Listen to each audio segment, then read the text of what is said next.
Saudara, mantan Perdana Menteri Malaysia Najib Razak divonis hukuman 15 tahun penjara. Ia dinyatakan bersalah atas 4 dakwaan penyalahgunaan kekuasaan dan 21 dakwaan pencucian uang dengan semua hukuman dijalankan secara bersamaan.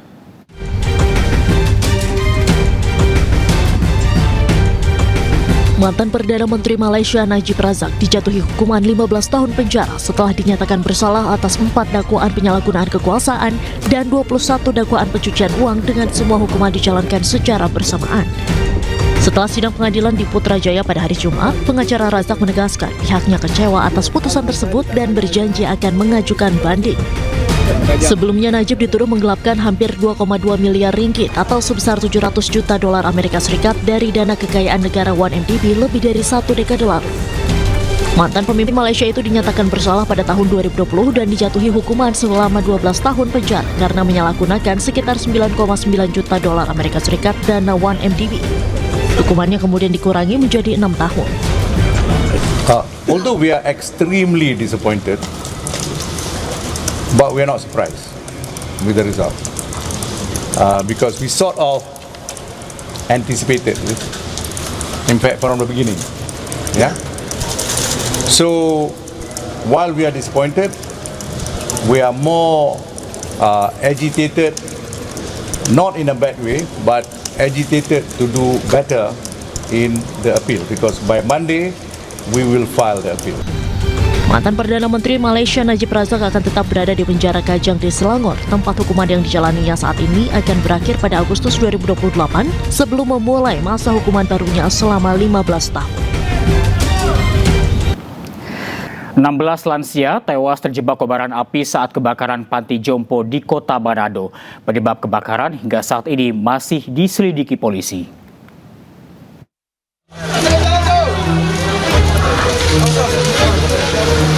Kobaran api dengan cepat meludeskan panti Werda Damai Rono Muut di Kota Manado, Sulawesi Utara Minggu malam. Warga bersama petugas berjibaku mengevakuasi para lansia yang terjebak kebakaran. Naas usai api dipadamkan, petugas menemukan ada 16 jenazah lansia dalam kebakaran tersebut. Di sini jam 8 api sudah mulai ada di sebelah dapur itu. Cuma sampai berapa 5 menit api sudah melingkar di tinggal mengevakuasi itu yang belum masih diselamat di belakang, bagian belakang. Jadi di bagian belakang itu yang selamat ada sekitar 6 orang. Selain korban tewas, ada 3 lansia mengalami luka bakar. 2 korban dirawat di RSUD Manado, 1 lainnya dirawat di Rumah Sakit Awaloi Manado.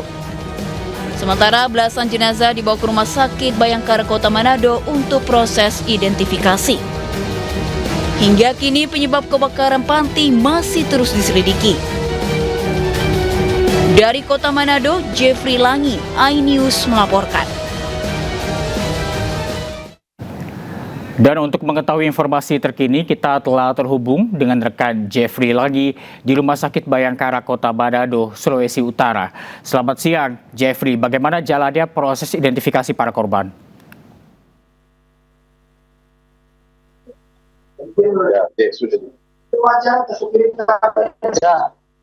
Reza, dapat saya laporkan saat ini saya berada di depan ruang jenazah Rumah Sakit Bayangkara Polda Sulut, Kota Manado, dan di mana di lokasi ini terdapat 16 kantong jenazah korban penghuni panti Werda Damai yang hari pertama terjadi kebakaran pada kemarin malam. Dan di lokasi ini Bitdokes Polda Sulut telah mendirikan pos TVI di mana pemeriksaan postmortem dan antemortem bagi keluarga. Pasalnya 16 kantong jenazah, 15 diantaranya sudah tidak bisa dikenali. Pasalnya kondisi tubuh korban telah hangus terbakar dan 1 kantong jenazah lagi masih utuh. Dan Bitdokes Polda Sulut membutuhkan beberapa sampel dari pihak keluarga, termasuk sampel DNA dan sidik jari, dan juga sampel gigi, sehingga dibutuhkan pihak keluarga untuk segera datang melapor ke pos DLBCA yang berada di Bayangkara Polda Sulut. Sementara juga dari pihak kepolisian masih terus melakukan olah TKP untuk di lokasi kejadian yang berada di Kelurahan Ranomund, Kecamatan Pal 2, Kota Manado. Pihak Polda Sulut bersama Polresta Manado melakukan olah TKP untuk mencari kepastian dari penyebab kebakaran. Demikian, Reza. Ya, Jeffrey, apakah seluruh keluarga korban ini telah hadir untuk memberikan sampel? Dari informasi yang dapat dan hasil pemantauan yang ada, di mana baru 9 keluarga yang mendatangi pos DVI di Rumah Sakit Bayangkara Polda Sulut, sementara yang lain kemudian masih mencari informasi di lokasi kebakaran. Sementara tadi sempat saya ke lokasi ke TKP atau lokasi kebakaran, ada beberapa juga keluarga korban yang sementara mencari informasi-informasi terkait keluarga mereka. Reza. Baik, Jeffrey, selain dari korban yang meninggal dunia, apakah ada korban yang terluka?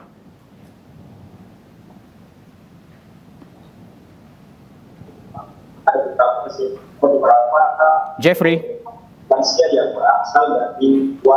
Ya, Jeffrey bisa mendengar saya, Jeffrey? Apakah ada korban yang terluka? Ya.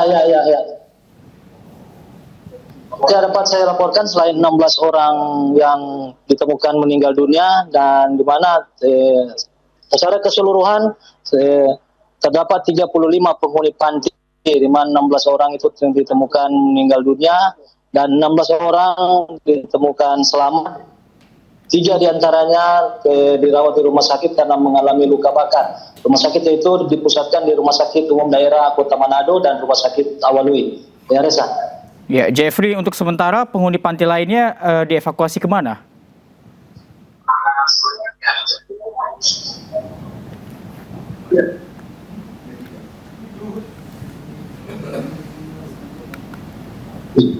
Ya, Jeffrey. Nah, secara keseluruhan untuk korban yang selamat semua dipusatkan di Rumah Sakit Umum Daerah Kota Manado. Namun kemungkinan sore nanti dari pemerintah Kota Manado akan segera mendirikan posko di sekitar lokasi bencana dan juga melihat ada rumah yang sudah lama kosong dan akan dipinjam sementara untuk ditempatkan para penghuni panti yang selamat.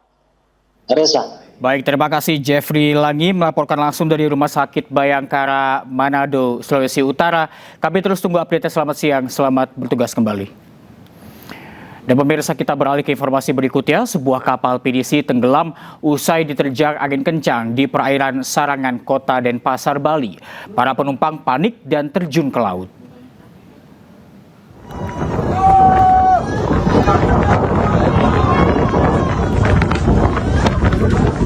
Beginilah detik-detik kapal PDC Sarandi of the Seas yang tenggelam di perairan Sarangan, Denpasar, Bali akibat diterjang angin kencang.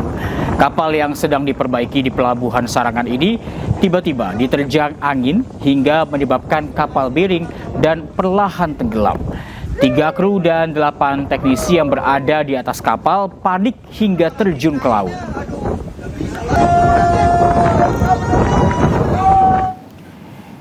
Istri pelatih Valencia FC yang tenggelam di Labuan Bajo, NTT, menangis histeris saat melihat jasad putrinya yang baru ditemukan. Sementara itu, pelatih Valencia CF, Martin Carreras Fernando, dan 2 anak yang lain hingga kini belum ditemukan.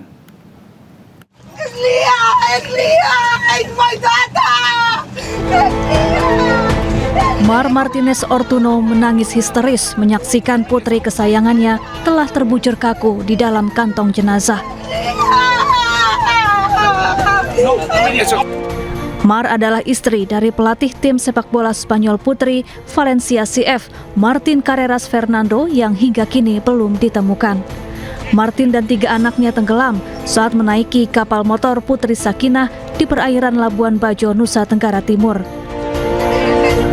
Sebelumnya, tim SAR menemukan 1 jenazah korban KM Putri Sakinah yang diduga anak dari Martin Fernando. Jenazah berjenis kelamin perempuan ditemukan di sekitar Pulau Serai Senin pagi. Jenazah kemudian dievakuasi ke rumah sakit. Pada pukul 07.00, begitu melaksanakan pencarian, tim terima informasi pada pukul 06.00 05 bahwa satu body bag, satu korban jenazah ditemukan kurang lebih 1 nautical mile dari lokasi titik duga kapal itu mengalami karam atau tenggelam. Selanjutnya korban dievakuasi menuju ke pelabuhan Labuan Bajo dan dibawa menuju ke rumah sakit RSUD Labuan Bajo. Sebelumnya KM Sakinah yang ditumpangi pelatih Valencia dan keluarganya tenggelam di sekitar Pulau Padar, kawasan Taman Nasional Komodo, NTT, Jumat malam. Kapal yang mengangkut 11 orang itu mengalami mati mesin sebelum dihantam gelombang tinggi. Pelatih Valencia, Martin Fernando, dan 3 anaknya terbawa arus, sementara istri dan 1 anaknya yang lain selamat. Dari Manggarai Barat, Nusa Tenggara Timur, Yosef Mario, iNews melaporkan. Sementara itu, pemerintah meminta pencarian pelatih Valencia dan 2 anak yang masih hilang untuk dipercepat. Tak hanya itu, pemerintah juga melarang pelayaran di Labuan Bajo. Memonitor adanya kejadian kecelakaan di Labuan Bajo yang kami juga minta kepada seluruh jajaran TNI, Polri, Kemenhub ya, untuk bekerja keras secepat mungkin melakukan penanganan karena menurut informasi terakhir korban. Pemerintah melalui kantor Kesyah Bandaran Labuan Bajo sudah menutup sementara layanan surat persetujuan berlayar untuk tujuan Padar, Komodo, dan juga sekitarnya. Kami mengimbau kepada seluruh operator kapal wisata agar mematuhi arahan ini serta menghindari aktivitas wisata bahari hingga keadaan dinyatakan aman. Kepada para nahkoda dan juga pengelola kapal wisata, pastikan kelayakan kapal Anda, peralatan keselamatan, jalur komunikasi, dan juga tempat berlindung jika cuaca memburuk. Kami terus berkoordinasi dengan Kementerian Perhubungan, Basarnas, BMKG, pemerintah daerah, dan seluruh pemangku kepentingan destinasi untuk memastikan situasi terkendali dan juga wisatawan tetap terlindungi.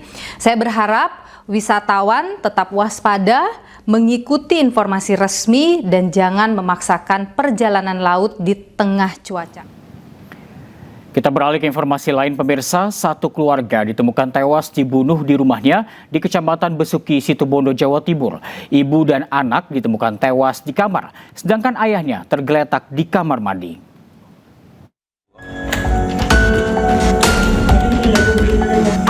Pria paruh baya ini tak kuasa menantangi saat mengetahui 3 anggota keluarganya tewas mengenaskan di rumah mereka. Mereka adalah pasangan suami istri Kasil 55 tahun dan istrinya Suningsih 42 tahun serta anak sematawayang keduanya Nia 20 tahun yang masih berstatus sebagai mahasiswa. Ketiga korban ditemukan di 2 lokasi yang berbeda. Ibu dan anak ditemukan tewas di dalam kamar mereka, sedangkan suaminya ditemukan tewas di kamar mandi. Darah tampak berceceran di sekitar jasad korban. Seketika warga pun geger dan langsung melaporkan kejadian ini ke pihak kepolisian. Kepala desa mengaku resah dengan kasus yang diduga pembunuhan 1 keluarga ini dan berharap polisi segera menyelidikinya. Mohon maaf, yang jelas kami warga Demung ya ikut resah dengan adanya ini. Pasti gonjang-ganjingnya ya resahlah begitu. Jadi harapan kami segera terungkap motifnya sehingga semuanya penuh dengan kejelasan. Untuk kepentingan penyelidikan lebih lanjut, polisi membawa jasad ketiga korban ke Rumah Sakit Abdurrahim Situbondo untuk melakukan otopsi. Dari Situbondo, Jawa Timur, Rizky Amirul Ahmad, iNews melaporkan. Tawuran remaja gunakan senjata tajam dan juga petasan di tengah permukiman padat di Sawah Besar, Jakarta Pusat. Akibatnya rumah warga nyaris terbakar.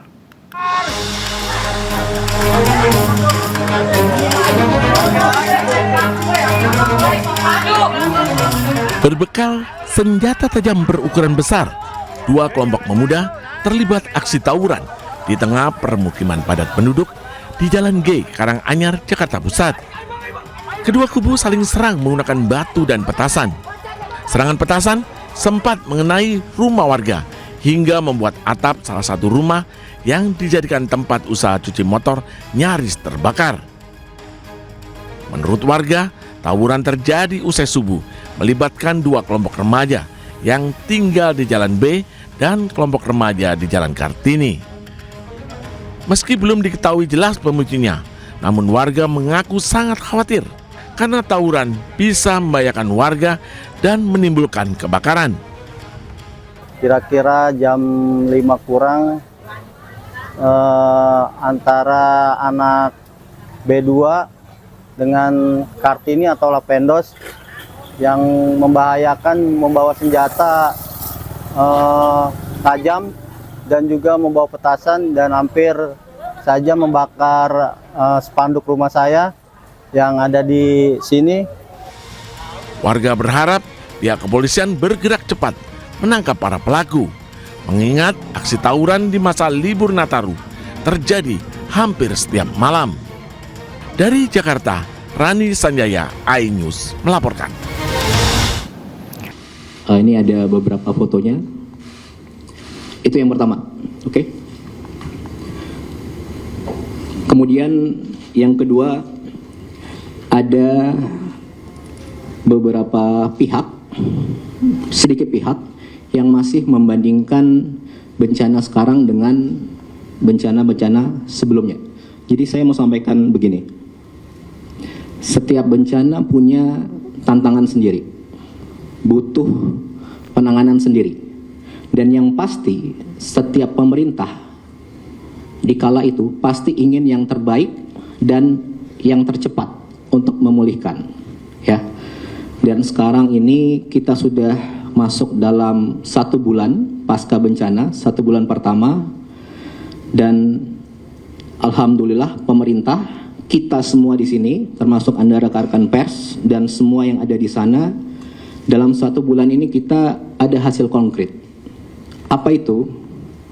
1, bencana ada di 3 provinsi, terdampak 52 kabupaten, 78 jalan nasional putus, ya. Per 1 bulan dari 78 tinggal 6 yang masih proses penyambungan. 4 titik di Aceh dan ada di Sumbar dan di Sumut. Itu yang pertama. Kemudian yang kedua, jembatan lintas kabupaten. Banyak sekali jembatan yang menghubungkan antar kabupaten yang putus. Per sekarang 1 bulan, seperti yang Mbak Kasat tadi sampaikan, 12 jembatan yang sungainya lebar-lebar 50 meter ke atas, bahkan di Biren itu sampai 180 meter, itu tersambung. Pasang jembatan ini biasanya 1 bulan lebih. Oleh petugas dibantu warga, bisa ada yang 1 minggu, ada yang 10 hari. Itu dari baja. Bajanya beratnya 30 sampai 50 ton, ya. Kenapa jembatan yang utama kita fokus selain yang lainnya? Karena agar bisa jalur logistik masuk, tembus antar kabupaten, antar provinsi. Yang belum tembus kita pakai bantuan udara, gitu ya. Ini ada beberapa videonya. Ini jembatan ke-13. Sudah 90% hampir jadi di Batang Toru. Ini juga lebar juga. Jadi semuanya bekerja pagi, siang, malam, bagaimana secepat mungkin itu bisa pulih. Itu yang kedua. Kemudian yang ketiga, mengenai jumlah hunian. Dalam 1 bulan ini, seminggu ke depan, ada 600 rumah hunian yang akan jadi. Minggu depan insya Allah jadi. Kemudian dari BNPB ada 450 hunian. Bapak Presiden menginstruksikan ke Kepala Danantara untuk bangun cepat-cepatnya rumah hunian 15.000 rumah. Ini salah satu yang sudah dikerjakan. Anda bisa lihat sendiri progresnya bagaimana. Kemudian selanjutnya lagi, Menteri Perumahan minggu lalu sudah mulai bangun 2.500 rumah hunian tetap di Sumatera Utara. Lahannya dari siapa? Lahan BUMN, dari PTPN. Oke. Minggu depan akan bangun lagi sekitar 2.500 lagi di 3 provinsi tadi, ya. Itu yang ketiga. Kemudian yang kedua, rumah sakit. Jadi menurut Pak Menkes, ada 87 rumah sakit yang terdampak. Semuanya lumpuh. Ya. Dalam 1 bulan ini, 87 itu semuanya sudah bisa melayani pasien. Ada yang belum sempurna, tapi yang pasti dari 87 itu semuanya sudah bisa pasien datang, diobati, ya, seperti itu. Kemudian ada 867 puskesmas yang lumpuh. Sekarang 1 bulan tinggal 8 yang belum beroperasi. Itu gimana caranya bisa selesai? Ya semuanya bahu-membahu kerjasama. Oke? Itu yang masalah kesehatan. Kemudian ada beberapa sekolah yang lumpuh sekarang sudah bersih, sudah ada mulai mengajar. Walaupun musim libur, anak-anak dari pengungsian main ke sana, baca, sekolah, belajar sedikit. Kemudian pasar-pasar beberapa sudah mulai beroperasi, perekonomian perlahan-lahan mulai jalan. Ini dalam 1 bulan. Kenapa bisa cepat? Bapak Presiden dari awal menginstruksikan kepada semuanya agar secepat mungkin lakukan dengan segera untuk pemulihan. Ya ini hasilnya. Kenapa bisa? Karena di lapangan para petugas dan warga nyatanya itu sama-sama saling bantu, saling kerjasama, gotong royong semua. Petugas, warga, relawan, jadi satu semua. Di lapangan seperti itu. Makanya 1 bulan ini kita bisa seperti ini. Gitu ya. Oke, kemudian yang terakhir. Yang ketiga. Apakah semua tadi sudah sempurna? Apakah semua warga sudah didatangi petugas satu persatu? Tentu belum 100%, ya. Tapi alhamdulillah sejak kemarin banyak relawan yang datang ke daerah terdampak, benar-benar tulus, ikhlas untuk membantu. Ketika di lapangan, mereka temukan, mereka ke titik yang belum ada bantuan atau belum ada petugas, mereka laporkan, mereka sampaikan, mereka informasikan kepada TNI, Polri, BNPB, petugas di lapangan semuanya. Sehingga yang belum bisa dilengkapi, yang belum ada bantuan bisa segera didorong pakai helikopter dan lain sebagainya, ya. Makanya mari kita di sini semua sama-sama, kuncinya saling melengkapi. Oke? Jadi kalau Anda datang memang niatnya benar-benar tulus, bukan cari keuntungan sendiri, ya ayo kita sama-sama, kita bantu. Banyak sekali ya yang seperti itu. Ya. Semuanya kira-kira seperti itu, datang tulus ikhlas untuk bantu. Oke, jadi rakyat Indonesia ini adatnya saling bantu. Bangsa Indonesia ini dari dulu gotong royong. Saya mau lihatkan video 1. Silakan.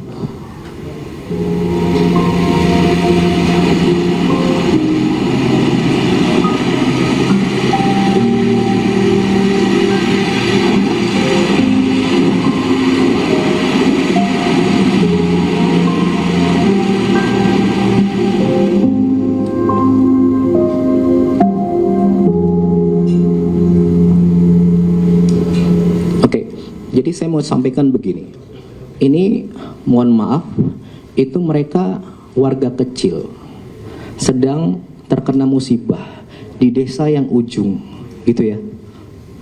Tapi Anda lihat sendiri tadi, mereka datang mengambil bantuan dari helikopter, mereka datang ke petugas bawa durian, mungkin makanan satu-satunya mereka ya durian itu gitu. Tapi mereka datang jauh lari, temannya manggil, tunggu, terus ngasih ke petugas gitu.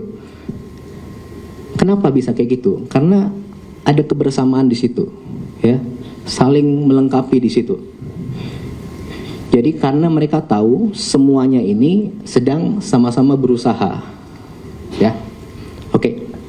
Jadi terakhir sekali lagi saya mau sampaikan, ayo kita semua sama-sama saling bantu, saling melengkapi, Kuncinya saling melengkapi. Terima kasih kepada seluruh petugas, relawan, warga. Itu saja. Terima kasih. Wassalamualaikum warahmatullahi wabarakatuh. Waalaikumsalam. Baik, terima kasih Pak Seskap. Saya rasa demikian konferensi pers pada pagi siang. Pemirsa, berhati-hatilah saat berkendara dalam perjalanan liburan Anda.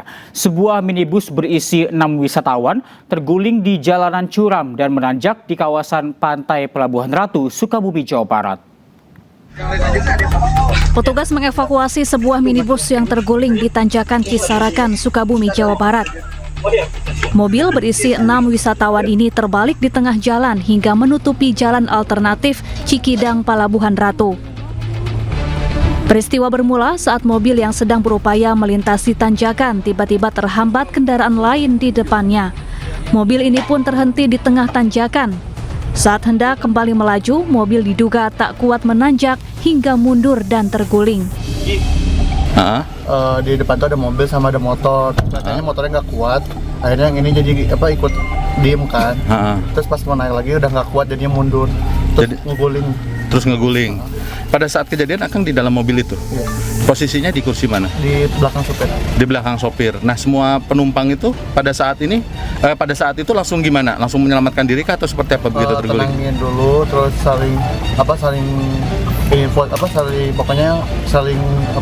pastikan keadaan masing-masing. Udah itu nanti ada bantu baru kita keluar semua ketika udah. Akibat insiden ini, 2 orang terluka dan 4 lainnya selamat. Ke-6 orang di dalam mobil baru saja pulang dari objek wisata Pantai Pelabuhan Ratu.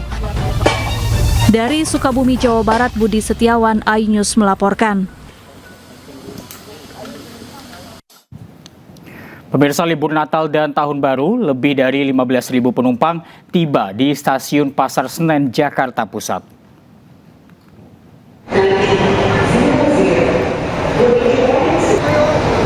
KAI Daop 1 Jakarta, puncak kepadatan penumpang di Stasiun Pasar Senen terjadi hari Minggu kemarin. KAI Daop 1 Jakarta mencatat lebih dari 295.000 penumpang tiba di berbagai stasiun wilayah Daop 1 Jakarta selama periode 28 Desember hingga 4 Januari mendatang. KAI terus memastikan layanan kedatangan penumpang berjalan aman dan lancar, khususnya di stasiun-stasiun utama yang menjadi simpul arus balik.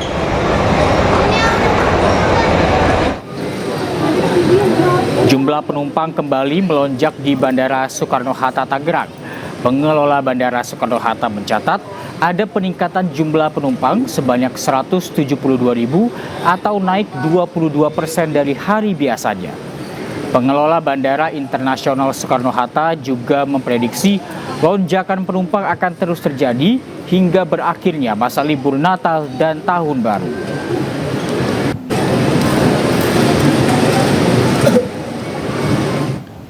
Pemirsa, Candi Prambanan di Sleman, Yogyakarta masih menjadi salah satu destinasi wisata favorit bagi pengunjung di masa liburan Natal dan Tahun Baru.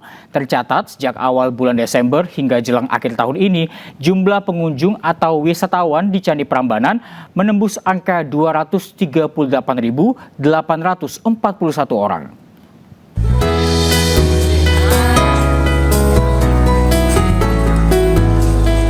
Beginilah suasana padatnya objek wisata Candi Prambanan, Sleman, Yogyakarta pada Minggu siang.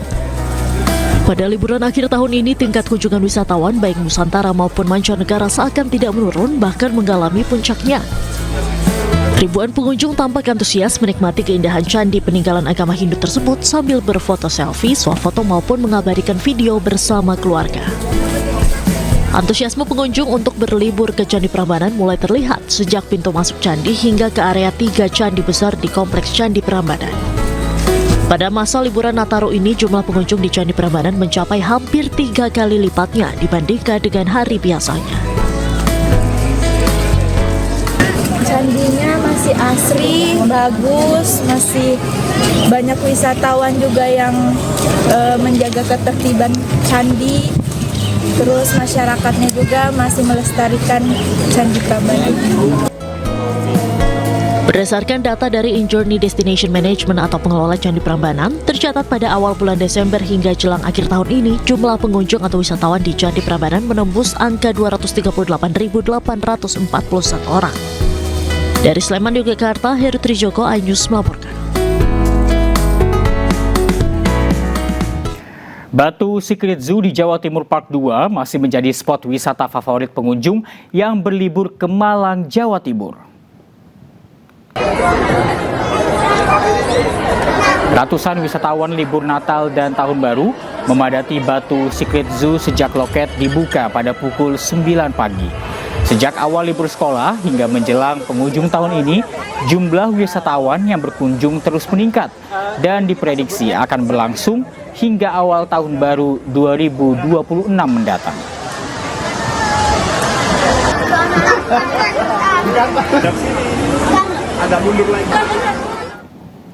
Dan untuk mengetahui keramaian pengunjung di tempat wisata, kita sudah terhubung dengan rekan Heru Trijoko di Candi Prambanan, Yogyakarta, dan Denny Irwansyah di Jatim Park, Malang.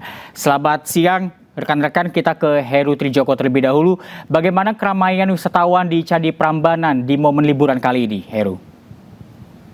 Baik, selamat siang Reza dan juga pemirsa. Saat ini saya sedang berada di Candi Prambanan, Yogyakarta, dan meskipun cuaca sedang panas dan terik-teriknya, namun tak menyurutkan wisatawan dalam mengunjungi kawasan Candi Prambanan, Yogyakarta ini. Dan yang lihat di layar kaca sampai saat ini, pengunjung masih terus berdatangan ke pelataran candi yang merupakan akses masuk menuju ke 3 candi besar di Prambanan, Yogyakarta. Dan selain menikmati kemegahan peninggalan candi, peninggalan agama Hindu, para wisatawan juga menyempatkan diri bersuah foto, berselfie, dan juga mengabadikan dengan video bersama keluarga mereka. Dan hingga saat ini, para wisatawan masih tampak berburu spot-spot foto menarik di beberapa sudut Candi Prambanan, Yogyakarta. Dan karena cuaca cukup terik, banyak wisatawan yang memanfaatkan menggunakan payung atau berteduh di sepanjang pelataran candi yang ada pepohonannya. Dan hingga saat ini memang puncak kunjungan wisatawan di Candi Prambanan, Yogyakarta sudah terjadi pada hari Sabtu kemarin, yakni mencapai sekitar hampir 20.000 pengunjung per hari. Dan diperkirakan juga nantinya kunjungan wisatawan akan melonjak pada akhir tahun atau pada saat pergantian tahun baru 2025-2026. Saya sampaikan juga bahwasanya pada malam pergantian tahun 2026 nanti di Kompleks Candi Prambanan, Yogyakarta ditiadakan pesta kembang api dan akan diganti dengan sejumlah kegiatan, diantaranya adalah pertunjukan seni dan konser musik yang nantinya juga akan diagendakan doa bersama dan donasi untuk korban terdampak banjir di Sumatera. Demikian Reza melaporkan dari Candi Prambanan. Baik, terima kasih Heru, dan berikutnya kita ke Denny yang berada di Jatim Park. Denny, apakah Jatim Park pada siang ini sudah ramai? Ya, Denny, boleh dibuka audionya?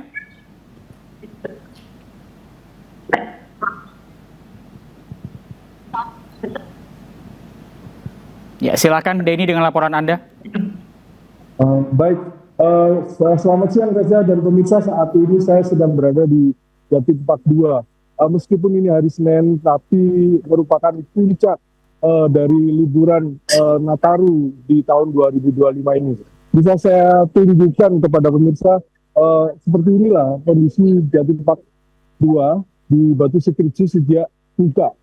Sejak dibuka tadi, loket sudah dipenuhi oleh pengunjung yang kebanyakan berasal dari luar kota. Di aneka satwa-satwa langka yang berada di Batu Secret Zoo ini yang berasal dari berbagai negara menjadi salah satu daya pikat pengunjung untuk datang dan tetap mengunjungi Batu Secret Zoo sebagai alternatif liburan edukatif bersama keluarga. Reza, seperti ini. di spot satwa alpaka ini tidak kunjung sepi. Sejak pagi orang terus bergantian untuk berfoto bersama satwa. Dan jika beruntung satwa ini akan mendatangi dan ikut berfoto bersama. Demikian Reza. Dan diprediksi puncak kunjungan akan berlangsung terus hingga sampai awal tahun mendatang. Demikian Reza. Ya, dan ini apakah ada acara khusus yang akan digelar di Jatim Park pada pergantian tahun? Baik untuk acara khusus, khususnya di seluruh Jawa Timur, Gubernur sudah menyatakan bahwa agar tidak menggelar pesta pada akhir tahun ini, tapi lebih banyak menggelar doa-doa bersama atau penggalangan dana untuk saudara kita yang terkena musibah di Sumatera dan Aceh. Demikian Reza. Terima kasih Dedi Irwansyah melaporkan langsung dari Jatim Park, dan sebelumnya ada Heru Trijoko melaporkan dari Candi Prambanan. Terima kasih rekan-rekan, selamat bertugas kembali. Dan pemirsa, dalam rangka libur panjang sekolah, KAI Komuter Wilayah 8 Surabaya mengajak ratusan anak berkeliling menggunakan kereta komuter. Selain mengisi libur sekolah, kegiatan ini juga untuk mengenalkan seputar dunia perkereta-apian kepada anak-anak.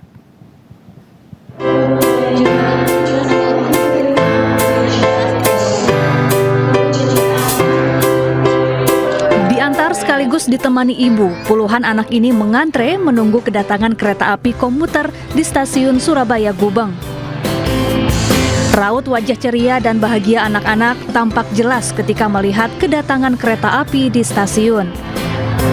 Setibanya kereta di stasiun, puluhan anak bersama ibunya pun langsung masuk ke dalam kereta api komuter. Kegiatan untuk mengisi libur sekolah ini merupakan sosialisasi sekaligus edukasi sebagai pengenalan transportasi publik, khususnya kereta komuter lain kepada anak-anak. Kegiatan edukasi dilakukan secara menyenangkan dan interaktif, sehingga anak-anak dapat belajar sambil bermain. Bagus sekali. Seperti apa, Bu? Bisa, anaknya bisa serba tahu nanti Mas, belajar bisa mandiri gitu. Apa sebelumnya udah pernah naik kereta api? Belum, Pak. Belum pertama nih? Iya, pertama kali. Menarik banget? Iya. Ini dalam rangka apa ini, Bu? Liburan nih, Bu, ya? Iya, wisata. Wisata. Kemana nih? Ke Surabaya, Gresik. Salah satu wujud memberikan edukasi ya pada anak usia dini agar mereka juga ketika ketika mau naik kereta harus bertiket. Tadi saya jujur senang ya dengan Bu Wali naik kereta juga harus menjaga kebersihan ya, saling menghargai sesama penumpang. Sebanyak 165 anak diajak naik komuter lain Jenggala dari stasiun Surabaya Gubeng menuju stasiun Indro Gresik. Selama perjalanan, anak-anak akan dikenalkan dengan para petugas yang melayani perjalanan komuter lain maupun aturan dan ketentuan saat naik kereta komuter lain. Dari Surabaya, Jawa Timur, Yuda Prawira, iNews melaporkan. Libur Natal dan Tahun Baru, Ibu Kota Nusantara Kalimantan Timur juga ramai dikunjungi wisatawan. Mereka datang untuk melihat pembangunan Ibu Kota Nusantara.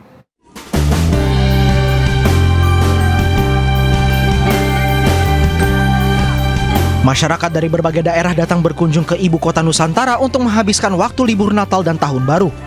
Mereka datang karena penasaran ingin melihat langsung pembangunan IKN di Kalimantan Timur. Salah satu pengunjung lansia mengaku bangga Kaltim mempunyai Ibu Kota Nusantara. Walaupun harus menggunakan tongkat untuk menyusuri IKN, namun ia sangat bahagia bisa langsung melihat Istana Presiden dari jarak dekat. Bangga nggak sih Bu punya IKN di Kalimantan Timur? Kalimantan Timur punya ibu kota nanti. Ibu berangkat ke sini sama siapa? Itu cucunya sih, Bu. Oke, siap. Sementara warga asal Bandung, Jawa Barat sengaja datang langsung melihat perkembangan pembangunan IKN. Ia berharap IKN nantinya benar-benar dimanfaatkan agar ekonomi masyarakat sekitar ikut terdongkrak. Kita lihat nanti ke depannya benar-benar dimanfaatkan atau enggak gitu. Kami berharap ya memang benar-benar dimanfaatkan supaya bisa ada efek domino untuk ekonomi masyarakat setempat. Pihak otorita IKN menyatakan jumlah wisatawan ke IKN meningkat. Tercatat sebanyak 10.050 kendaraan dengan total 36.000 pengunjung. Kunjungan warga ke IKN ini akan terus dibuka hingga masa liburan berakhir, dengan tujuan agar masyarakat tidak termakan berita hoax terkait pembangunan IKN yang mangkrak. Dari Penajam Pasar Utara, Kalimantan Timur, Mukmin Aziz, iNews melaporkan.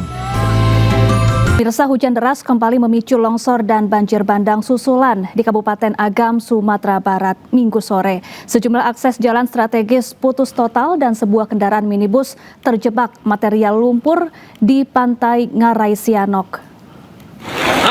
Kok kondisi terkininya? Kok otori taga lewat Bapasuan, Lata Purwa. Hujan dengan intensitas tinggi memicu banjir bandang yang disertai longsoran tanah di Jorong Kampuang Pisang, terutama di kawasan Kelok Limau dan Kelok Mercedes, Kabupaten Agam. Akibatnya sebuah mobil terjebak lumpur dan akses jalan Matur Bukit Tinggi di jalur Pantai Ngarai Sianok, Kecamatan Ampekoto kembali putus total. Sementara itu, hujan deras juga memicu banjir bandang susulan di Jorong Pasa, Nagari Maninjau, Kecamatan Tanjung Raya. Sungai Muaru Pisang meluap membawa lumpur kayu dan bebatuan.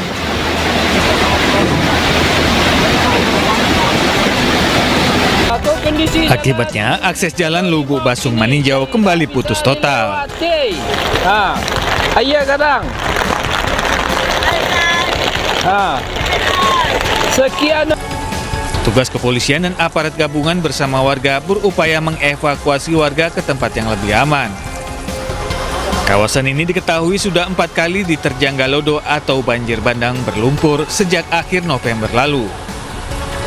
Hingga Minggu sore, proses pembersihan material longsor masih dilakukan tim gabungan dibantu 2 unit alat berat. Warga diminta tetap waspada karena banjir bandang dapat kembali terjadi. Dari Agam, Sumatera Barat, Wahyu Sikumbang, iNews melaporkan. Pemirsa, gempa bumi berkekuatan magnitudo 4,6 dan 4,7 mengguncang Kabupaten Agam, Sumatera Barat. Akibat gempa, sejumlah rumah milik warga rusak.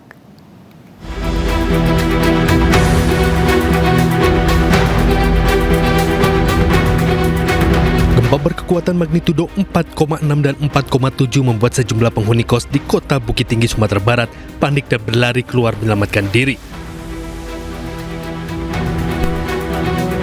Data Badan Meteorologi, Klimatologi, dan Geofisika menyebutkan 2 kali gempa tersebut berpusat di Kecamatan Bonjol, Kabupaten Pasaman atau sekitar 18 km timur Laut Agam. 2 kali gempa ini dilaporkan mengakibatkan rumah-rumah warga di Kecamatan Pelambayan, Kabupaten Agam mengalami keretakan pada dinding dan struktur bangunan. Ada gempa yang membuat warga sekitar terkejut dan juga membuat rumah-rumah warga di sini menjadi retak-retak dan pecah-pecah akibat gempa yang berskala 4,7 dan Seismograf Pos Pengamat Gunung Api Merapi di Bukit Tinggi mencatat, selain gempa utama juga terjadi 10 kali gempa susulan dengan kekuatan maksimal bermagnitudo 4,7. Pada jam 9:11.34 terekam gempa tektonik terasa dengan magnitudo 4,6 dengan jarak 18 km timur Laut Agam dan kedalaman 10 km. Apa ada gempa susulan ternyata? Di seismograf kami tercatat 10 kali gempa susulan sampai jam 10.30. Hingga Minggu siang belum ada laporan korban jiwa akibat gempa ini. Sementara jumlah rumah warga yang mengalami kerusakan masih dalam proses pendataan oleh petugas terkait. Dari Agam dan Bukit Tinggi, Sumatera Barat, Wahyu Sikumbang, iNews melaporkan. Ya, dampak bencana banjir bandang dan longsor di Tapanuli Tengah, Sumatera Utara cukup berat dan meluas. 1 bulan bencana berlalu, 6 desa di Kabupaten Tapanuli Tengah masih tanpa jaringan listrik, telekomunikasi, dan akses internet.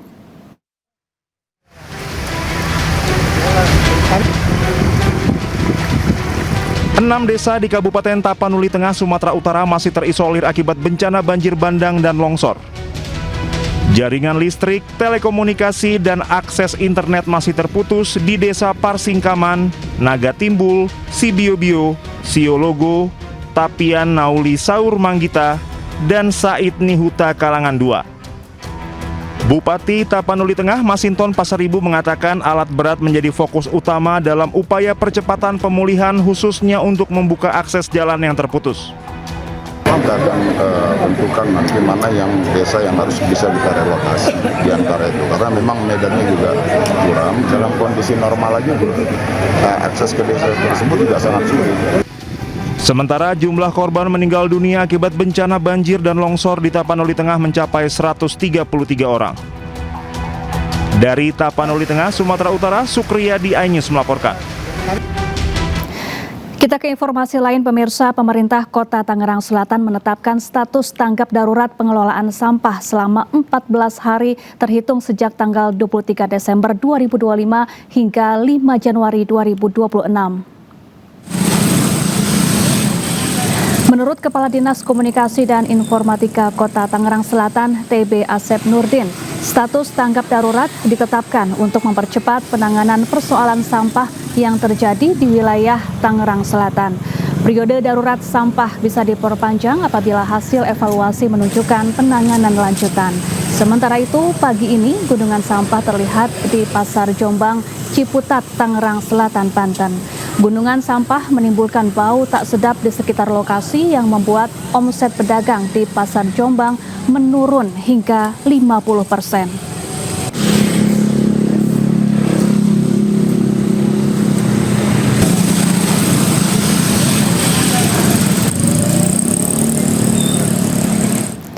Sampah menggunung di pinggir jalan, Pemkot Tangerang Selatan menetapkan status tanggap darurat pengelolaan sampah selama 14 hari hingga 5 Januari mendatang. Gunungan sampah terlihat di Pasar Jombang, Ciputat, Tangerang Selatan, Banten, Senin pagi. Bau tak sedap di sekitar lokasi membuat omset pedagang di Pasar Jombang turun hingga 50%. Periode darurat sampah bisa diperpanjang apabila hasil evaluasi menunjukkan penanganan lanjutan.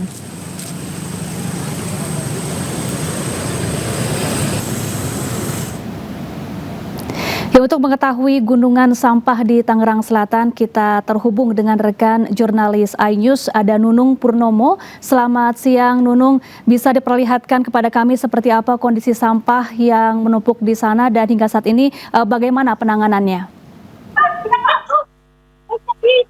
Ya, selamat siang Safa dan pemirsa. Dapat saya laporkan saat ini saya berada di Pasar Jombang, Ciputat, di mana sampah yang sebelumnya diangkut oleh pemerintah Tangerang Selatan sejak 4 hari terakhir, sampah kembali mengundung di Pasar Jombang, Ciputat ini.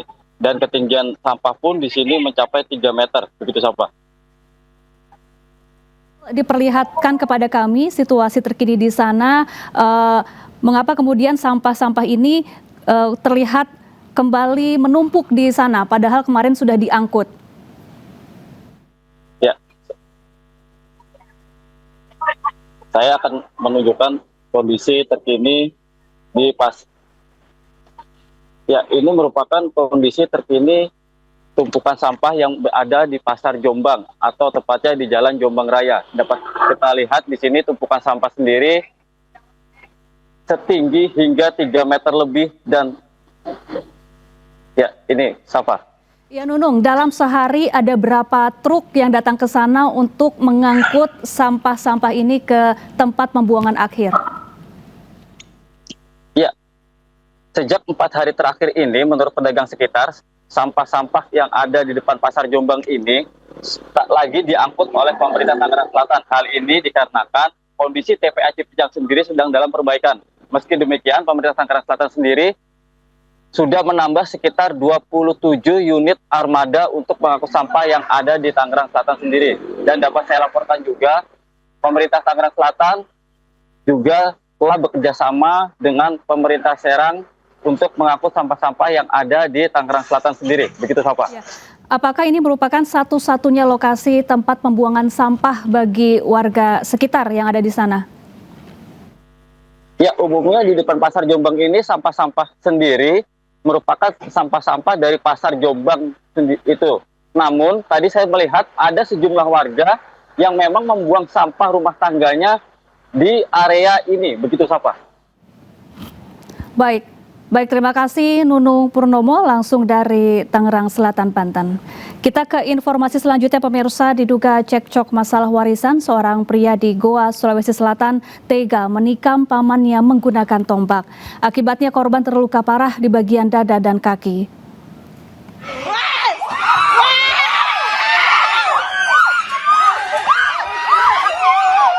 Inilah detik-detik saat RK menganiaya pamannya Muhammad Yusuf di Desa Bontoala, Kecamatan Palangga, Kabupaten Goa, Sulawesi Selatan.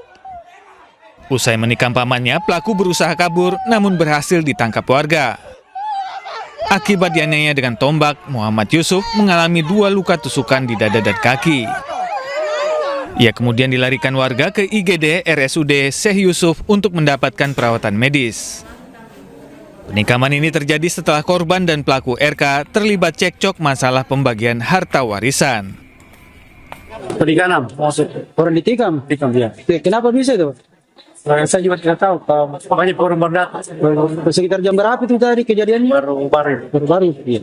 Terus ini korban sekarang dibawa kemana? Dibawa ke rumah sakit. Saat ini korban sudah menjalani rawat di rumah sakit Syekh Yusuf. Saat ini motif masih kami dalami, sementara itu masalah tersinggung atas perkataan dari korban. Saat ini pelaku telah menjalani pemeriksaan di Satreskrim Polres Goa, Sulawesi Selatan. Dari Kabupaten Goa, Sulawesi Selatan, Bukma Ainus melaporkan. Pemirsa, seorang pria memamerkan senjata api kepada satpam perumahan di Bedahan Sawangan, Kota Depok. Usai diperiksa polisi, senjata api tersebut ternyata mainan.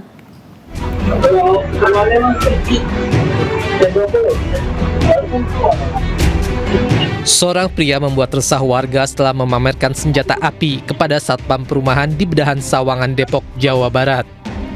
Kejadian bermula saat pria tersebut mendatangi pos keamanan perumahan dan menanyakan alamat sebuah rumah. Sesuai prosedur, petugas keamanan meminta pria itu menunjukkan identitas diri sebelum masuk ke kawasan perumahan. Bukannya memperlihatkan identitas, pria itu justru menunjukkan benda menyerupai senjata api yang terselip di pinggangnya.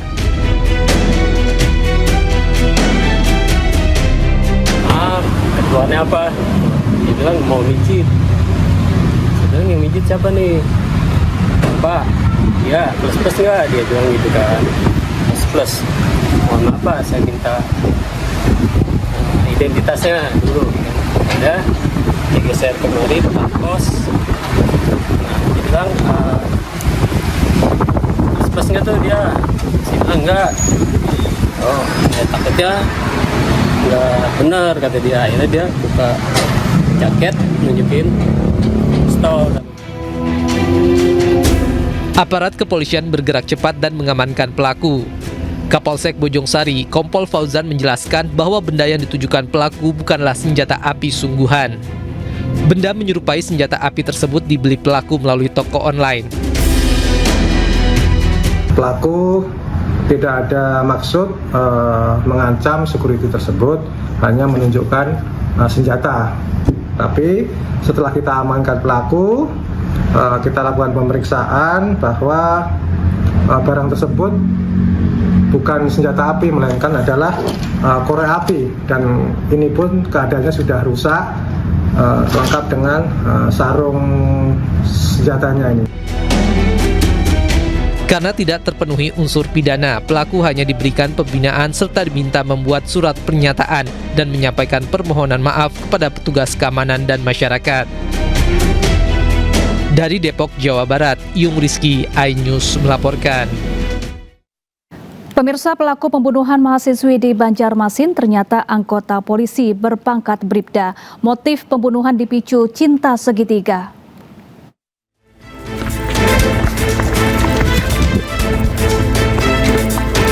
Tak sampai 24 jam sejak jasad korban ditemukan, Satreskrim Banjarmasin bersama tim gabungan menangkap pelaku.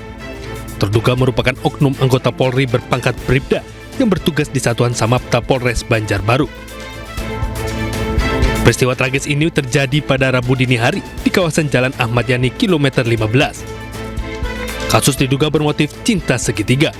Pelaku dan korban yang berada di dalam mobil terlibat cekcok.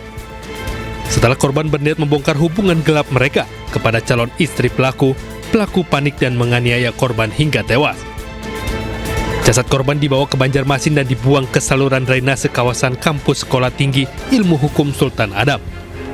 Maka ada kata-kata daripada korban yang membuat tersangka emosi, yaitu akan melapor kepada calon istrinya tersangka. Tersangka panik sehingga melakukan kegiatan pembunuhan tersebut. Selain menangkap pelaku, polisi juga menyita barang bukti berupa ponsel korban, dompet, serta kendaraan yang digunakan pelaku. Dari Banjarmasin, Kalimantan Selatan, Suhardian Ainis melaporkan. Model sekaligus selebgram Ayu Aulia membantah menjadi anggota tim kreatif Kementerian Pertahanan. Sebelumnya aksi Ayu di media sosial sempat menjadi polemik karena disebut menjadi bagian tim kreatif Kementerian Pertahanan.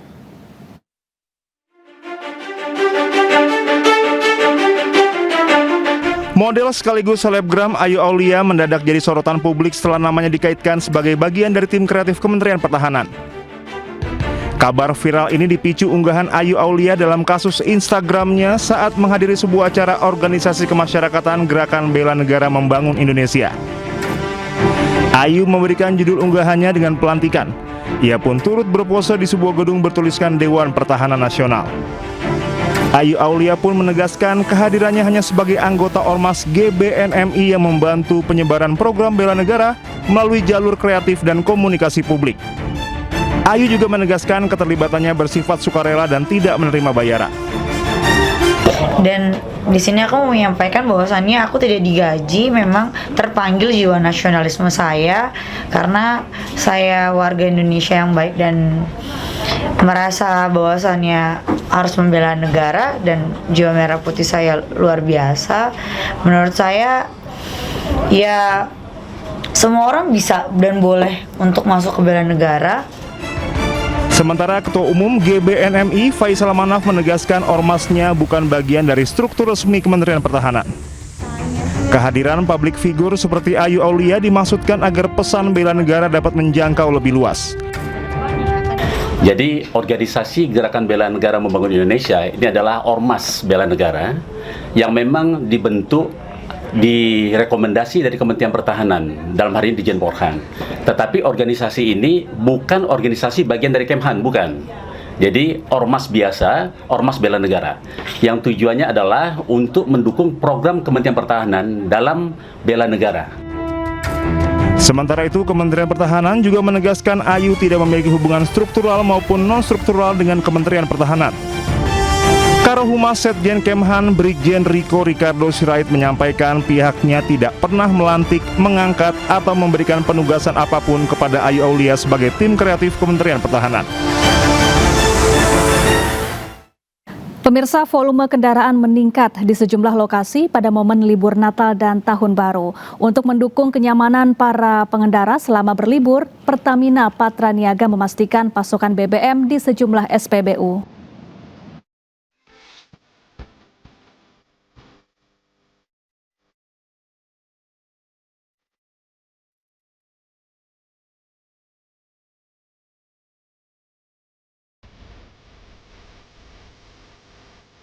Momentum Natal di 2025 dan Tahun Baru 2026, mobilitas masyarakat di Indonesia dipastikan meningkat secara signifikan. Ketersediaan energi menjadi salah satu faktor krusial agar perjalanan masyarakat tetap aman dan nyaman. Pertamina Patraniaga memastikan ketahanan pasokan bahan bakar, LPG dan aftur selama libur Natal dan Tahun Baru 2026.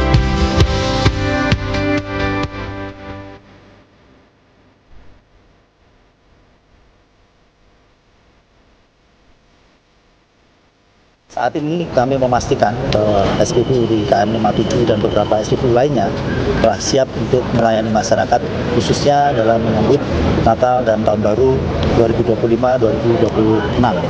Kami dari Pertamina Patraniaga berupaya semaksimal mungkin untuk memberikan layanan terbaik pada masyarakat.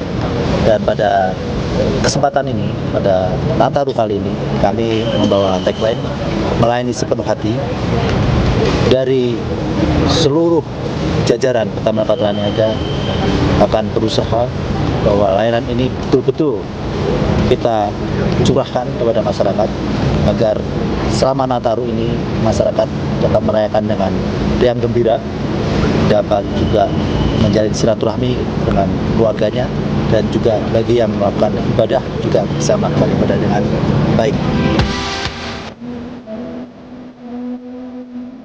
Ini sebagai bentuk tanggung jawab korporasi, memang bertugas untuk memastikan konsumen itu mendapatkan produknya itu sesuai dengan standar, baik dari kualitasnya, lalu juga dari kuantitasnya, gitu. Tapi di sisi lain juga yang menjadi hal positif adalah Pertamina ini juga bukan hanya menjual produk ternyata, ya, karena memang ada perayaan Nataru ini memberikan hak konsumen lebih terkait dengan kenyamanan dalam menggunakan fasilitas-fasilitas yang disediakan oleh Pertamina. Karena memang kita tahu, memang beberapa konsumen pun membutuhkan adanya inovasi karena melihat kebutuhan konsumen tersebut, maka Pertamina membuat inovasi sesuai dengan kebutuhan konsumen untuk kenyamanan dalam menggunakan produk tersebut, dan juga dalam hal berkendara, keamanannya, dan juga terkait dengan misalnya ada mekanisme kedaruratan, itu ada yang namanya ini langkah mitigasi agar supaya ke depan itu konsumen itu bisa untuk mendapatkan bensin itu secara merata.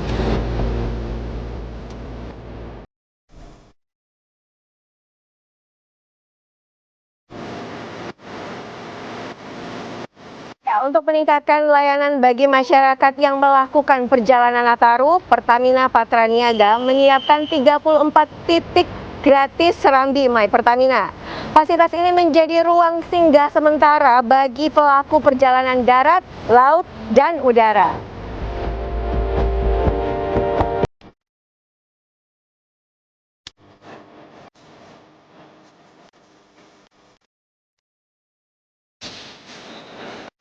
Jujur banget, ini sangat bermanfaat dan menguntungkan untuk pelanggan Pertamina juga yang mau pergi jauh, apalagi harus istirahat dulu kan di pom bensin misalkan gitu. Nah, ini sangat untung gitu buat kita. Nah, terus untuk saran ke depannya, pertahankan, dan ini sangat berterima kasih juga sama Pertamina. Boleh dikasih ya? Saya dari Nabire, Papua Tengah. Naik kapal 5 hari dari Nabire, turun di Tanjung Perak, Surabaya kemarin, tiba langsung nginap di sini.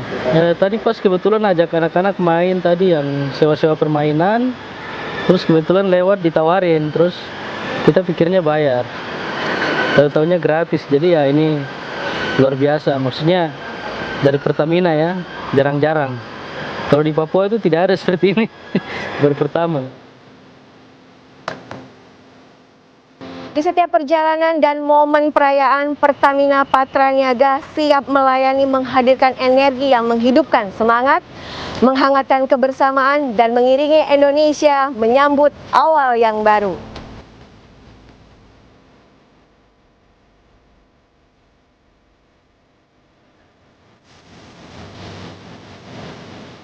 Sesuai dengan tugas tanggung jawab kami, kenapa kami hadir dengan Pertamina Patraniaga? Pertama, hari ini melakukan monitoring persiapan dan kesiagaan penyaluran dan distribusi BBM dan Apto.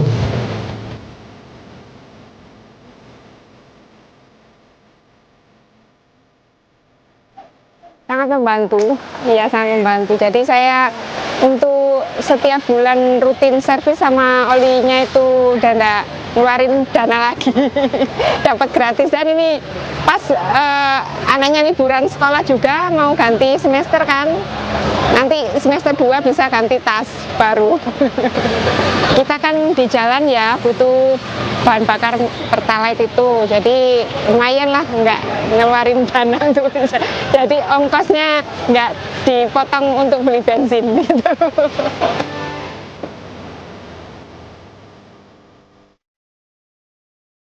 Sejauh ini sih udah baik ya, apalagi kalau Pertamina di mana-mana kan banyak ya SPBU-nya, gampang gitu untuk untuk dicari juga. Jadi alhamdulillah sih selama ini baik-baik aja dan kedepannya semoga ya lebih baik lagi aja. Pertamina Patraniaga hadir tidak hanya sebagai penyedia energi, tetapi sebagai bagian dari solusi di saat masyarakat membutuhkan, baik dalam kondisi libur maupun dalam kondisi darurat. Ini menjadi komitmen Pertamina Patraniaga untuk melayani sepenuh hati di setiap titik energi.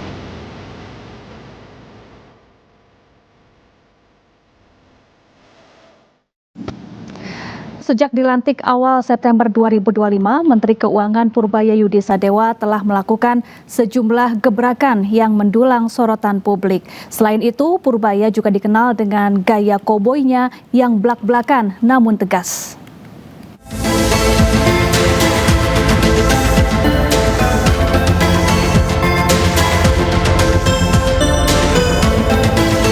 Menteri Keuangan Purbaya Yudi Sadewa menggelontorkan 200 triliun rupiah kepada bank-bank negara atau Himbara.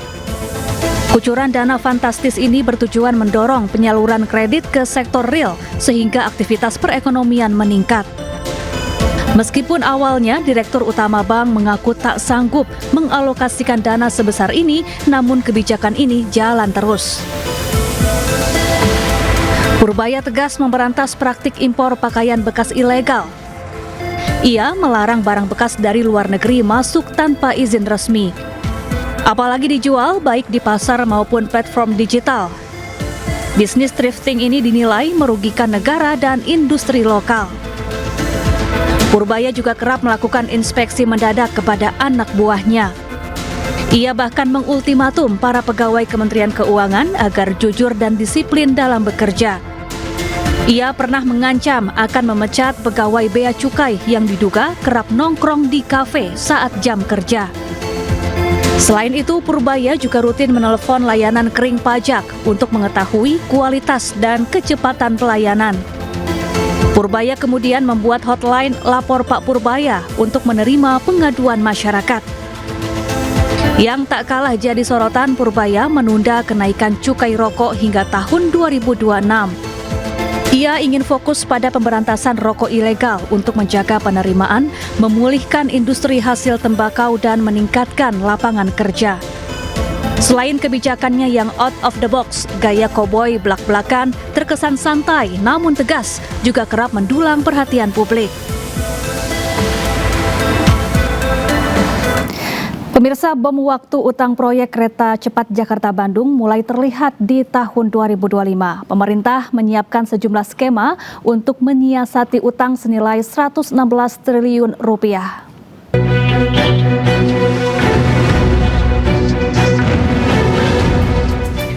Pasca beroperasi, proyek kereta cepat Jakarta-Bandung atau WUS menyisakan utang dengan nilai fantastis mencapai 116 triliun rupiah.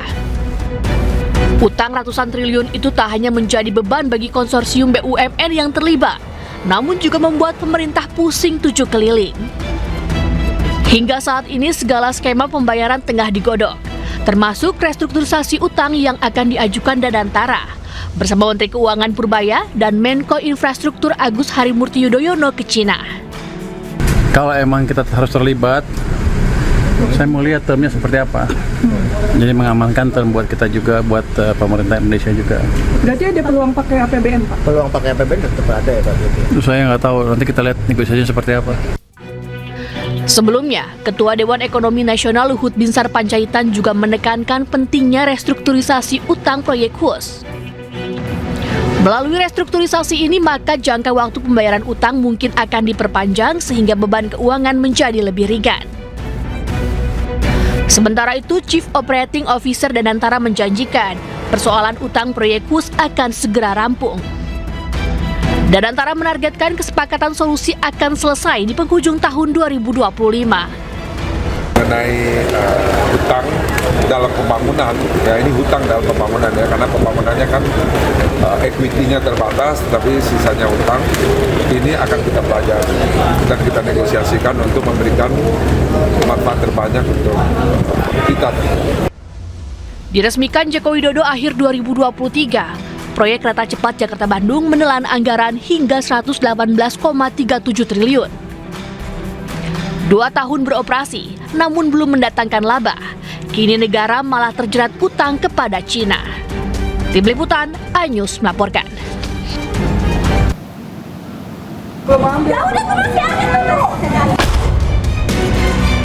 Awal Februari 2025, keputusan pemerintah melarang penjualan gas LPG 3 kg di tingkat pengecer membuat kisruh. Lewat Kementerian Energi dan Sumber Daya Mineral, kebijakan gas 3 kg dijual hanya sampai di pangkalan resmi dibuat agar pendistribusian gas melon lebih tepat sasaran dan mengurangi potensi penyelewengan subsidi. Namun imbas kebijakan mendadak ini, masyarakat tidak lagi bisa membeli gas melon melalui pengecer biasa. Gas melon menjadi langka karena hanya bisa didapatkan di pangkalan atau agen resmi Pertamina. Karena kami lapar, butuh makan, butuh kehidupan, Pak. Saat sidak di pangkalan LPG kawasan Cibodas, Tangerang, Banten, Menteri ESDM Bahlil Lahadalia sampai diprotes warga yang kesal karena tidak juga mendapat gas melon berhari-hari. Bahlil kemudian mengatakan atas perintah Presiden Prabowo Subianto, pengecer gas melon diaktifkan lagi sebagai sub pangkalan yang dikontrol Pertamina. Upaya ini sebagai jalan tengah adanya penolakan sejumlah pihak serta upaya pemerintah menertibkan distribusi. Hanya beberapa hari kebijakan diberlakukan, Presiden Prabowo memanggil Menteri Bahlil ke istana. Presiden akhirnya mencabut kebijakan tersebut usai mencermati kesulitan dan antrean yang dialami warga di sejumlah daerah. Sebenarnya ini bukan kebijakannya dari Presiden untuk kemudian melarang kemarin itu. Nah, tapi melihat situasi dan kondisi, tadi Presiden turun tangan untuk menginstruksikan agar para pengecer bisa dapat berjalan kembali sambil kemudian pengecer itu dijadikan subpangkalan. Tapi udahlah, kesalahan itu nggak usah disampaikan kepada siapa-siapa. Kami Kementerian SDM yang harus mengambil alih tanggung jawab dan memang tanggung jawabnya itu untuk melakukan perbaikan, penataan. LPG 3 kg merupakan program subsidi pemerintah dengan anggaran lebih dari 80 triliun rupiah dengan penerima manfaat lebih dari 40 juta pelanggan. Gas melon ini hanya diperuntukkan bagi kalangan menengah ke bawah atau pelaku usaha kecil dan menengah. Tim Liputan iNews melaporkan. Ya, sementara itu pembangunan IKN menjadi daya tarik tersendiri bagi masyarakat Indonesia dan internasional. Meski ditempa sejumlah isu, pemerintah pastikan pembangunan IKN terus berlanjut.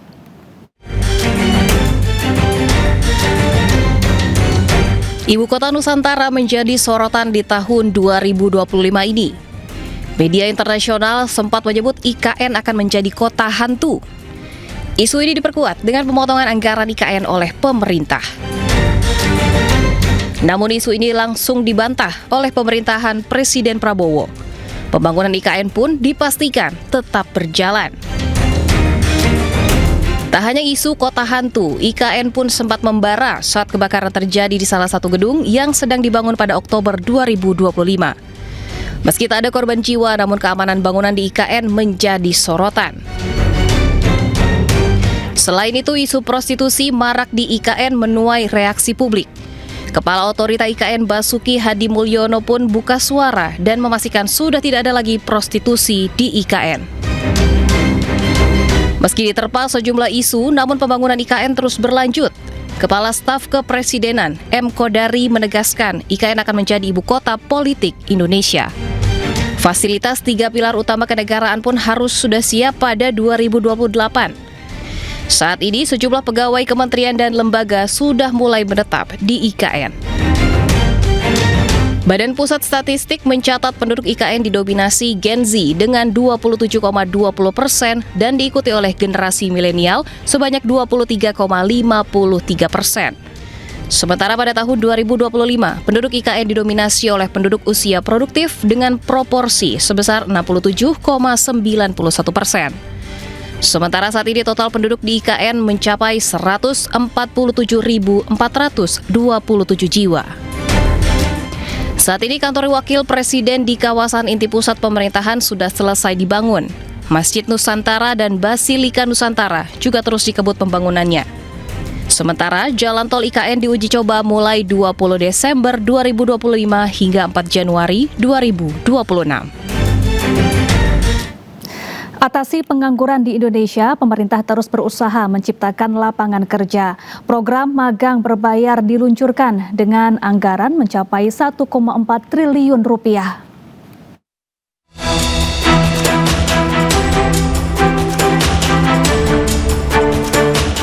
Ratusan pencari kerja di Sukabumi, Jawa Barat memadati bursa kerja yang digelar Sekolah Menengah Kejuruan Negeri untuk posisi kasir minimarket. Padahal dari 500 pelamar, hanya 30 orang yang akan diterima untuk bekerja. Data menunjukkan jumlah penduduk yang tidak bekerja alami kenaikan. Februari 2024 sekitar 1,6 juta orang tidak bekerja. Dan pada Februari 2025 sekitar 1,8 juta orang tidak bekerja. Untuk mengatasi pengangguran di Indonesia, pemerintah terus berusaha menciptakan lapangan kerja. Program magang dibayar pun diluncurkan dengan anggarannya yang mencapai 1,4 triliun rupiah. Magang dilaksanakan selama 6 bulan dan berlaku bagi lulusan baru perguruan tinggi D3 atau S1 maksimal 1 tahun setelah kelulusan. Nominal gaji magang Kemenaker tahun 2025 untuk terendah yakni 2 juta rupiah dan tertinggi 5,6 juta rupiah. 1 bulan berjalan, Sekretaris Kabinet Teddy Indrawijaya dan Menteri Ketenagakerjaan Yasir Lee menengok peserta magang nasional di sebuah perusahaan manufaktur asal Jepang di Kabupaten Bekasi, Jawa Barat. Keduanya memastikan program yang dirancang untuk memperkuat keterkaitan antara dunia pendidikan dan industri ini berjalan lancar sesuai rencana. Keberadaan program magang nasional sejatinya tidak hanya berbicara tentang penciptaan tenaga kerja, tetapi juga mencerminkan arah moral kebijakan ketenagakerjaan di Indonesia.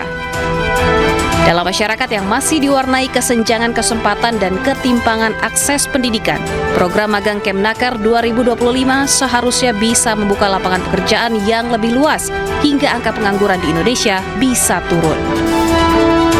Tim Liputan iNews melaporkan.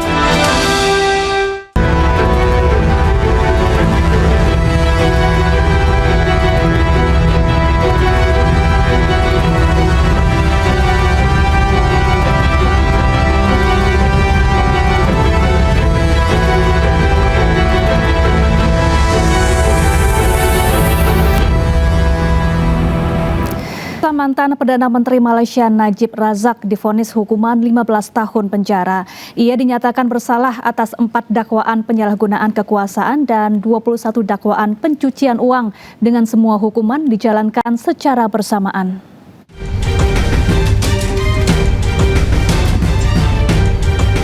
Mantan Perdana Menteri Malaysia Najib Razak dijatuhi hukuman 15 tahun penjara setelah dinyatakan bersalah atas 4 dakwaan penyalahgunaan kekuasaan dan 21 dakwaan pencucian uang dengan semua hukuman dijalankan secara bersamaan. Setelah sidang pengadilan di Putrajaya pada hari Jumat, pengacara Razak menegaskan pihaknya kecewa atas putusan tersebut dan berjanji akan mengajukan banding. Sebelumnya Najib dituduh menggelapkan hampir 2,2 miliar ringgit atau sebesar 700 juta dolar Amerika Serikat dari dana kekayaan negara 1MDB lebih dari 1 dekade lalu. Mantan pemimpin Malaysia itu dinyatakan bersalah pada tahun 2020 dan dijatuhi hukuman selama 12 tahun penjara karena menyalahgunakan sekitar 9,9 juta dolar Amerika Serikat dana 1MDB. Hukumannya kemudian dikurangi menjadi 6 tahun. Although we are extremely disappointed, but we are not surprised with the result because we sort of anticipated it, in fact, from the beginning. Yeah. So while we are disappointed, we are more agitated, not in a bad way, but agitated to do better in the appeal because by Monday we will file the appeal. Mantan Perdana Menteri Malaysia Najib Razak akan tetap berada di penjara Kajang di Selangor. Tempat hukuman yang dijalaninya saat ini akan berakhir pada Agustus 2028 sebelum memulai masa hukuman barunya selama 15 tahun. Pemirsa, Thailand dan Kamboja akhirnya sepakat gencatan senjata usai meningkatnya ketegangan di perbatasan kedua negara awal bulan ini. Sektor pariwisata di perbatasan pun kini kembali bergeliat.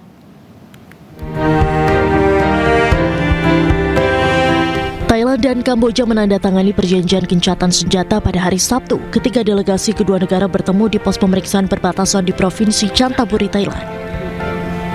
Hal ini terjadi setelah ketegangan meningkat di perbatasan Thailand-Kamboja awal bulan ini. Gencatan senjata pun berpengaruh positif terhadap sektor pariwisata di perbatasan Thailand-Kamboja. para wisatawan kembali ke Gunung Phnom Sampov di Provinsi Battambang. Para wisatawan dan warga setempat menyambut baik gencatan senjata tersebut dan menyatakan hal ini membantu memulihkan sektor pariwisata serta mata pencaharian bagi warga setempat di perbatasan. Travel across Cambodia and Thailand, so it would be good if the ceasefire can go for longer so that there's peace so that we can travel anywhere. Sebelum gencatan senjata berlangsung, Thailand melaporkan beberapa tentara dan warga sipil tewas selama evakuasi. Kamboja melaporkan 31 kematian warga sipil, sementara Thailand melaporkan 27 kematian langsung akibat pertempuran. Pemirsa, 15 orang tewas dan 19 terluka akibat kecelakaan bus maut di Guatemala Barat. Penyebab kecelakaan hingga kini masih diselidiki. Dan pemirsa, informasi ini sekaligus menutup iNews siang hari ini. Temukan informasi-informasi terbaru lainnya di www.inews.id. Dan cuplikan tayangan berita iNews dapat Anda saksikan di kanal YouTube @official_iNews. Dan pemirsa, update informasi terbaru Anda dengan berita-berita aktual juga hangat dan sejukkan dulu dengan air mineral yang murni pasti sejuknya. Saya Syafaati Suryo pamit undur diri. Selamat beraktivitas, terima kasih dan sampai jumpa.